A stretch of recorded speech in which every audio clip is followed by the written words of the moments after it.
la suite d'un coup de foudre qui détruit tout sur son passage, le lundi 31 juillet 2023 restera et demeurera une date de mémoire pour le Parti des Patriotes Africains du Sénégal pour le travail, l'éthique et la fraternité PASTEF.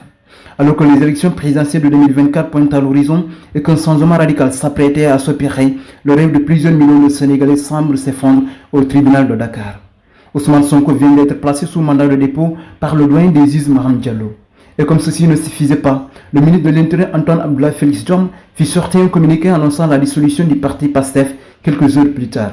Le leader charismatique, incontesté et incontestable du tout jeune parti politique qui a vu le jour en janvier 2014 est très aimé au pays comme dans la diaspora et mis à mort. Le Nyancho, le prince de la résistance qui a fini par conquérir de par son discours éloquent, cohérent, constant, révélateur et dénonciateur la sympathie et l'administration de toute une jeunesse déboussolée et qui a soif d'un lendemain meilleur est désormais réduit au silence. L'homme dont la simple apparition suffisait pour drainer un monde fou aura marqué et marquera à jamais l'histoire politico-judiciaire du pays de la Teranga. Et que dit donc de la coalition Yewwi Askan Wi? Quel procès faire de cette entité politique qui avait nourri beaucoup d'espoir pour la conquête future du pouvoir et qui devra enfin délivrer le peuple comme son nom l'indique, mais qui n'aura su résister une seule fois face au régime du président Macky Sall.